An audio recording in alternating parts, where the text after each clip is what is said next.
Hindi ako nakakatulog. Yan ang number 1 kong kalaban talaga. Hindi ako nakakatulog na walang... noong una, kaya ko pang makiusap sa ospital na injeksyonan ako ng Valium. Pumipirma lang ako ng waiver. Nung hindi na nakaya ng Valium, pinasa na nila ako sa psychiatrist. Nung una, hirap na hirap ako. Lihim na lihim yan sa akin.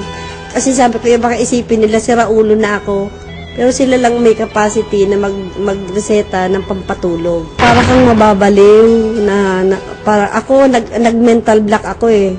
Matagal akong hindi nakakilala. Yung kahit yung mga kasama ko sa bahay, hindi ko sila kilala na.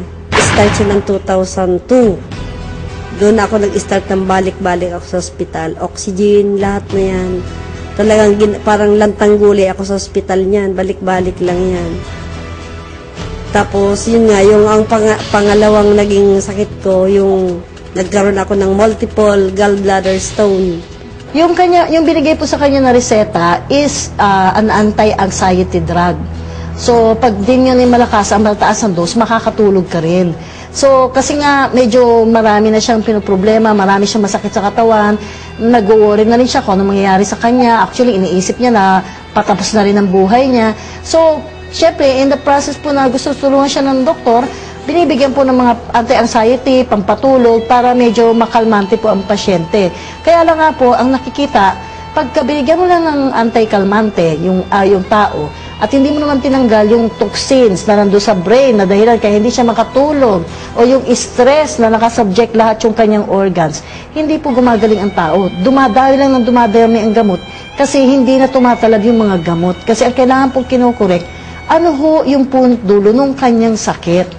Yung mga chemicals po na naimbak na doon sa katawan niya, yun po yung natanggal ng Quantumin Plus. Kaya nakatulog na po siyang muli at nawala po lahat yung pananakit ng kanyang katawan. Yung paniniwala ko sa Quantumin Plus talagang matatanggal. Nangyari, talagang hindi ako na-opera. Hindi ko alam kung paano siya lumabas kasi ayoko naman sumahod ng dumi, hindi ko kaya. Basta yung ito na yung last, yung ano lang, natapos lang ako ng laboratory test ko last Friday. Lumabas na lahat yan clear. Ang blood sugar ko, blood sugar nga daw ng bata eh. Yung sa stone, yung sa kidney, dahil umihi din ako ng dugo, lahat po yan naging normal lahat.